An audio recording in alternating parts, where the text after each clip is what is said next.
बच्चों, कैसे हैं आप कोरोना काल में।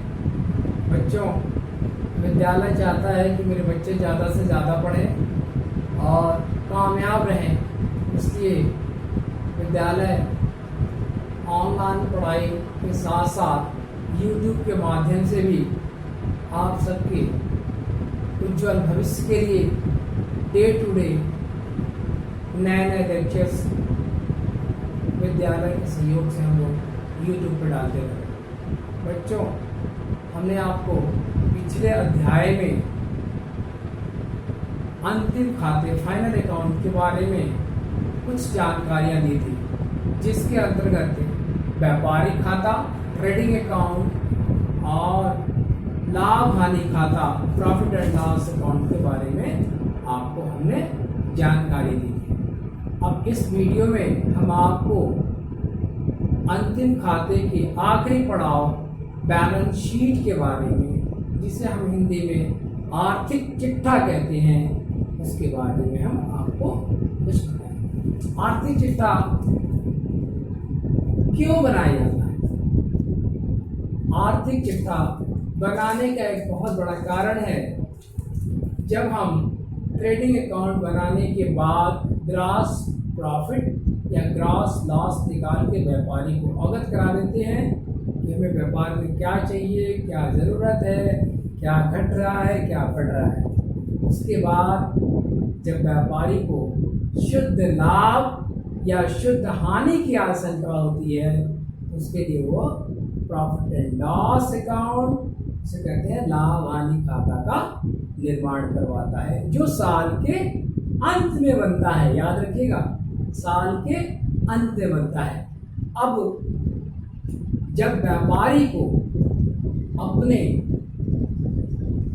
कुल संपत्तियों, कुल दायित्वों का जानकारी करना होता है, तो वो एक इन सब खर्चों और क्या हमने एसेट्स इकट्ठा किया साल भर में, उसका विवरण, इसकी जानकारी लेने के लिए बैलेंस शीट का, जिसे हिंदी में कहते हैं आर्थिक चिट्ठा, का निर्माण करवाता है। आर्थिक चिट्ठा में हम जो तलपट में दिखाई गई संपत्तियां या देनदारियां हैं, उसको ही हम सिर्फ लाते हैं। ठीक है। दूसरी बात यह है कि प्रॉफिट एंड लॉस और व्यापारी खाते की तरफ इसका भी निर्माण होता है, जिसका कि चिट्ठा का आपने थोड़ा सा प्रारूप मैंने बनाया हुआ है। बच्चों, आपने देखा होगा, हमने आपको पहले ही बताया था कि लाभ हानि खाता और व्यापारिक खाता दोनों एक अकाउंट होते हैं, एक खाते होते हैं, जबकि व्यापारिक खाता आर्थिक चिट्ठा एक खाता ना होके एक स्थिति विवरण होती है, जिसके माध्यम से हम व्यापार में कितने मेरे पास संपत्तियां हैं, कितने हमारे देनदार हैं, कितने देनदार हैं, कितने मेरे पास पैसे बचे हुए व्यापार में, इन सब की जानकारी हम आर्थिक चिट्ठा के आधार पर एकत्रित हम करते हैं। ठीक है। अब आर्थिक चिट्ठा को हम व्यापार का दर्पण भी कहते हैं। क्यों कहते हैं? इसलिए कहते हैं हम कि इसमें व्यापारी के द्वारा या उसके व्यक्तिगत खर्चे हों या कंपनी से संबंधित खर्चे हों, इन सब का उल्लेख हम चिट्ठे के अंतर्गत करते हैं, जिससे हमारे टोटल खर्चे क्या थे, देनदारियां क्या बची हैं, एसेट्स क्या मैंने जो पिछला रखा था इसमें बढ़ा या घटा, इन सब की जानकारी हमें बैलेंस शीट से ही पता चलती है। बच्चों, अब आइए स्थिति विवरण के बारे में अब हम जानकारी और देते हैं। स्थिति विवरण दो तरह से बनती है। एक होती है तरलता के आधार पर और दूसरा होता है फिक्स, प्रेफरेंस कहते हैं। एक होता है लिक्विडिटी के आधार पर, अकॉर्डिंग टू लिक्विडिटी, और second is the according to preference. हमें पहले हम आपको बताते हैं कि कब लिक्विडिटी के आधार पे बनता है और कब प्रेफरेंस के आधार पे चिट्ठा का निर्माण करना पड़ता है। हमें जब किसी देनदार को पेमेंट देने की बहुत अति आवश्यकता होती है, जल्दी देना हो, तो हम तरलता के आधार पे, जिसे फ्लोटिंग कहते हैं, बैलेंस शीट का निर्माण करते हैं। अच्छा, फ्लोटिंग बैलेंस शीट यानी आर्थिक चिट्ठा का निर्माण जो है एकाकी व्यापार या साझेदारी संस्थाओं में किया है। इस बात का ध्यान रहे कि अब मान लीजिए जब क्वेश्चन में आता है कि आप ये बताइए तरलता के आधार पे किन किन का चिट्ठा बनाया जाता है, तो सीधे सीधे याद रखिए, लिक्विडिटी के आधार पर एकाकी व्यापार और साझेदारी फर्म की जितनी भी होगी उसके आधार पर हम आर्थिक चिट्ठा का निर्माण करते हैं। क्यों करते हैं? क्योंकि इसमें पेमेंट हमें जल्दी करना होता है, तो तरलता के आधार पर, जैसे मान लीजिए एसेट्स की तरफ हमने डाला, ठीक है, और लायबिलिटीज की तरफ, दो पार्ट होता है, तो हमें जो व्यापार में जल्दी पेमेंट करना है, जो जल्दी संपत्ति बिक जाए, जिससे हमारे देनदारों की चुकता पूरी हो जाए, जो हमारे ऊपर ना चढ़े, उसको हम जल्दी से बनाने के लिए तरलता के आधार पर, लिक्विडिटी के आधार पर बैलेंस शीट का निर्माण करते हैं। दूसरा होता है प्रेफरेंस बैलेंस शीट, जिसको हिंदी में कहते हैं स्थिरता के आधार पर। स्थिरता के आधार पर किसी कंपनी या साझेदारी फर्म, सहकारी फर्म, साझेदारी फर्म, इनके बैलेंस शीट बनाए जाते हैं। इनके बैलेंस शीट में डेबिट और क्रेडिट साइड इनमें भी होता है। इनके वो पूंजी पहले रखे जाते हैं जो देर से पेमेंट करने हो। इस तरह से दो तरह के चिट्ठे हमने आपको वर्णन किया। यहाँ मैं आपको जनरली तरलता के आधार पर बैलेंस शीट जो बनता है, मैं उसका यहाँ आपको विवरण देता हूँ। ठीक है, आइए हम बोर्ड पर पढ़ाई करते हैं। इसमें बोर्ड पे देखिए बच्चों, बैलेंस शीट बनाने के बैलेंस शीट लिखते हैं तरह से B/S शॉर्ट फॉर्म में भी कभी कभी हम लिखते हैं। एज ऑन कब 31 मार्च, अब कौन सा 2020 है, 22 है, जो है whatever you want to mention it, यहाँ आप कर सकते हैं। जिस तरह से हम प्रॉफिट एंड लॉस का अकाउंट बनाते थे, उसमें टू और बाय लिखते थे, इसीलिए वो खाता कहलाता है। बैलेंस शीट में ऐसा कुछ भी नहीं है, इसमें आर्थिक चिट्ठा है ये। ठीक है बेटा, इसमें लायबिलिटीज और एसेट्स दो पक्ष होते हैं। अच्छा, एक चीज और ध्यान रखिएगा, जैसे आपने प्रॉफिट एंड लॉस में डेबिट एंड क्रेडिट साइड बनाया था, यहाँ पर उल्टा हो जाता है। जो डेबिट में होता है वो क्रेडिट में जाता है, और जो क्रेडिट में होता है वो डेबिट में चला आता है। इस बात का बहुत ध्यान रखिएगा। ठीक है, अब आइए हम बताते हैं आपको। पहले लायबिलिटीज, देनदारी, एसेट्स, संपत्ति क्या है मेरे पास, अमाउंट ये खाने हो गए। इस पर टू और बाय का प्रयोग नहीं होता है। ठीक है, अब आइए बैंक ओवरड्राफ्ट। अब हमने आपसे कहा था ना कि जब आप प्रॉफिट एंड लॉस पढ़ेंगे तो उसमें पता है क्रेडिट साइड डेबिट साइड आता है, डेबिट साइड क्रेडिट साइड आता है। तो अब ओवरड्राफ्ट देखिए कुछ है तो यहाँ पर मेंशन करिएगा। बिल्स पेबल, कोई हमारी लायबिलिटीज है, लायबिलिटी का मतलब होता है दायित्व, देनदारी। तो अगर कुछ बिल्स पेबल है, कुछ बिल्स को आपको पेमेंट करना है, तो उसका भी हम मेंशन करेंगे यहाँ पर। सैंड्री क्रेडिटर्स, कोई हमारे ऐसे लेनदार, इसको हिंदी में कहते हैं लेनदार, क्रेडिटर्स को कहते हैं लेनदार। कोई हमारे ऐसे क्रेडिटर्स तो नहीं। ठीक है, अब यहाँ creditors on off loan, creditors के कोई लोन है उसको चुकाना है, लायबिलिटीज है। ठीक है, याद रखिएगा मैं आपको टोटल लायबिलिटीज दायित्व के बारे में बता रहा हूं अभी आपको। ठीक है, अनएक्रूड इनकम, कोई ऐसा इनकम है जो नहीं आया हुआ है।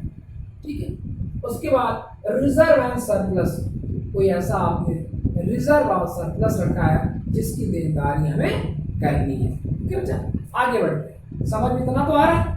इतना समझ में आ गया। Bank overdraft, bills payable, salary creditors, creditors and of loan, अन इन इनकम, रिजर्व एंड सरप्लस। अब आइए कैपिटल के बारे में पढ़ते हैं कुछ। देखिए प्रॉफिट एंड लॉस जब बनाते हैं तो उसमें नेट प्रॉफिट या नेट लॉस आता है। उसको क्या करते हैं हम, उस जो नेट लॉस या नेट प्रॉफिट आता है पार्टनर्स के कैपिटल अकाउंट में ट्रांसफर कर देते हैं। ठीक है, तो अब यहाँ देखिए कैपिटल अकाउंट कुछ होगा, उसमें नेट प्रॉफिट जोड़ देंगे। ठीक है, उसमें नेट प्रॉफिट जोड़ेंगे और कोई इंटरेस्ट ऑन कैपिटल हो, कोई कैपिटल में इंटरेस्ट से मिला हो अगर, उसे भी हम जोड़ के यहां पर मेंशन कर देते हैं। नहीं अब यहां करेंगे, ठीक है, फाइनल में नहीं दिखाएंगे। अब उसको लेस करेंगे। अब चूंकि मान लीजिए 2020 का बच्चों का जो कंपनी का प्रॉफिट हुआ, नेट प्रॉफिट इतना हुआ, इंटरेस्ट ऑन कैपिटल मिला, उसका अधिक अमाउंट सर्टेन अमाउंट दिखा मुझे। अब उसमें क्या करते हैं, उस सर्टेन अमाउंट से अगर पार्टी ने कोई ड्राइंग किया हुआ है, ड्राइंग का मतलब होता है हिंदी में कहते हैं उसको आहरण करना, अपने व्यक्तिगत उपयोग के लिए, घर के खर्चे के लिए या इनकम टैक्स के लिए, या आप कोई ऐसा टैक्स हो जिसे पेड करने के लिए, कोई पर्सनल बीमा हो उसको पेमेंट करने के लिए, अगर उन्होंने अपने पर्सनल यूज के लिए जो भी लिया उसे ड्राइंग एक आता है कॉलम, उस ड्राइंग के अंतर्गत उसको डालेंगे, उसके अंदर जो भी हमने लिया है ड्राइंग उसको लेस कर देंगे। इंटरेस्ट ऑन ड्राइंग, कोई ड्राइंग लेने पे जो इंटरेस्ट उसको देना पड़ा हो, जो खर्चे उसको देने पे ड्राइंग अगर लिया हुआ है, ड्राइंग लिया हुआ है, कोई इंश्योरेंस पेमेंट करने के लिए, ठीक है, कोई ऐसा खर्चा है जैसे आप मान लीजिए व्यक्तिगत प्रचार के लिए खर्चा किया, कोई ऐसे कंपनी है जो ड्राइंग के सेक्शन में आता है, उसे यहाँ से घटा के, अच्छा ड्राइंग जब देना पड़ेगा तो इंटरेस्ट भी देना पड़ेगा, उसे भी घटा के जो अमाउंट आएगा उसको कैपिटल में से घटा के या अमाउंट आएगा उसको शो कर देंगे बच्चों। ठीक है, इसमें आपको कोई दिक्कत नहीं होगा। अगर आपको लायबिलिटीज अगर समझ में आ गया हो तो मैं आगे बढ़ूं। अब आइए एसेट साइज में, एसेट्स अब इतनी तो दायित्व हो गई, इतना मुझे देना है, अब कितना एसेट्स में साल भर में हमारा क्रिएट हुआ वो देखना होगा। ठीक है, एसेट साइज है, कैश इन हैंड, कितना रोकड़ आपके हाथ में बचा हुआ है व्यापार, ठीक है, उसका यहाँ पर मेंशन करेंगे। कुछ कैश एट बैंक में भी पड़े होंगे पैसे, ऑब्वियसली जब व्यापारी कोई व्यापार कर रहा है तो उसका करंट अकाउंट भी तो होगा, उस करंट अकाउंट में कैश एट बैंक, ठीक है। बिल्स रिसीवेबल, कोई ऐसा बिल्स जिसका पेमेंट आ गया, जिससे उसने रिसीव कर लिया, बिल्स रिसीवेबल हो गया। इन्वेस्टमेंट, मान लीजिए व्यापार का कुछ पैसा अन्य जगह पर इन्वेस्ट किया गया हो, जिससे इन्वेस्टमेंट से पूरे होलसम व्यापार को कोई एक फायदा हुआ हो, जिससे यहाँ पर इसको हम मेंशन करते हैं। ठीक, इन्वेस्टमेंट समझ में आ गया। इन्वेस्टमेंट उसे कहते हैं जब व्यापार में व्यापार सरप्लस चल रहा हो और फ्लोटिंग ऑफ मनी हो रही हो, तो उस व्यापार में ना लगा के किसी अन्यत्र जगह पे, किसी और जगह पे उस पैसे को इन्वेस्ट कर दिया जाए और उस इन्वेस्ट पे जो कमाई आता है उसको इन्वेस्टमेंट से कहते हैं पैसा आया। Is it right? आगे बढ़ो। अब आइए सैंड्री डेब्टर्स। सैंड्री डेब्टर्स कुछ ऐसे देनदार हैं जिनको हमें पैसा देना इनको है, सैंड्री डेब्टर्स। जैसे मान लीजिए कोई ऐसा है डेब्टर देनदार है जो हमें पैसा, इससे पैसा बाकी हो, उधार माल बेचा हो, उसने दिया हो, सैंड्री डेब्टर्स आ गया। स्टॉक, मैंने आपसे पहले भी कहा था कि प्रॉफिट एंड लॉस अकाउंट बनाते समय जो माल बच जाता है 31 मार्च तक, अगर वो बच गया उसे हम या तो सेल आउट कर देते हैं या फिर नेक्स्ट ईयर के लिए हम उसे रख लेते हैं, जिसे हम ओपनिंग स्टॉक कहते हैं। समझ में आ गया? वो ओपनिंग स्टॉक होगा, लेकिन उस साल के लिए, जैसे मान लीजिए हमने माल प्रिपेयर किया 2020 में और हमारा 1 मार्च तक या 15 मार्च तक कुछ माल हमारा शेष रह गया, तो भाई व्यापारिक चिट्ठा बना रहे हैं। व्यापारिक चिट्ठा क्या है? बैलेंस शीट एक व्यापार का दर्पण है। उस दर्पण में हमें सब कुछ बिजनेस में जितना मेरे पास है वो दिखाना होता है। तो एक तरह से भी क्लोजिंग स्टॉक भी दिखाना है, तो जो अमाउंट बचा उसे हम क्लोजिंग स्टॉक कहते हैं। उसे हम सिर्फ बैलेंस शीट में ही दिखाते हैं और कहीं नहीं दिखाते, प्रॉफिट एंड लॉस में नहीं दिखाते और ना व्यापारिक खाता, तो सवाल ही नहीं पैदा होता। ठीक है, अब यहाँ अब फर्नीचर,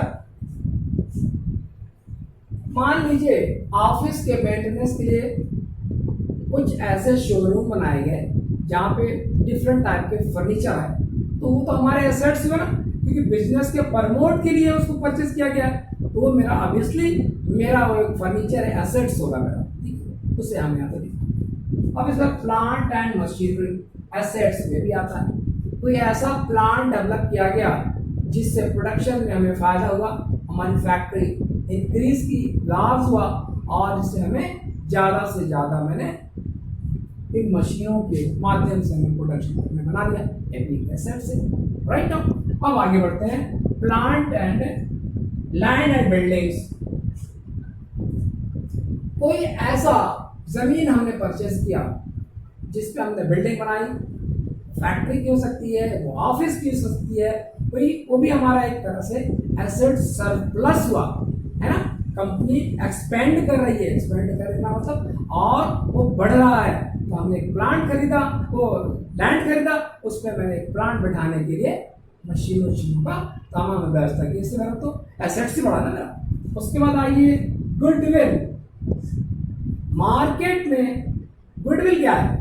गुडविल वो चीज़ है जो हमने मार्केट में लोगों से व्यवहार के माध्यम से जो अपना सेल्फ या कंपनी के नाम पे जो नाम कमाया जाता है उसे गुडविल कहते हैं। गुडविल है, ये कोई देखने की चीज़ नहीं है, एक अमूर्त चीज़ है, लेकिन हम फिर भी यहाँ पर उसको दिखाएंगे। अनएक्सपेक्टेड एक्सपेंसेस, कोई ऐसे खर्चे हों जो हमें पता ना हो लेकिन वो आ जाते हैं। ठीक है। एक्रूड इनकम, कोई ऐसा इनकम हो जो कई सालों के बाद मुझे मिला, तो जिस साल मिला उसी साल उसको दिखाएंगे, वो हमारे लिए इनकम होगा, भी एक एसेट्स का काम करता है। ठीक है बच्चे, अब इस तरह से दो साइड लायबिलिटीज एसेट्स हमने बना दिया। एक बात का ध्यान रखिएगा, एसेट्स और लायबिलिटीज दोनों बराबर होने चाहिए। ऐसा नहीं कि अगर यहाँ 1 लाख आया तो 95 चला तो चला जाएगा, नहीं, दोनों बराबर होना चाहिए, तभी इसका नाम बैलेंस शीट है। बैलेंस शीट बनता है तभी व्यापारी को पता चलता है कि मेरे पास एसेट्स बढ़ा या घटा, मेरा कैपिटल बढ़ा या घटा, मैंने क्या कमाया और क्या गंवाया, उसका हमें अनुमान हो जाता है। इसलिए बच्चों मैंने आपको बैलेंस शीट के बारे में पूरी जानकारी दी।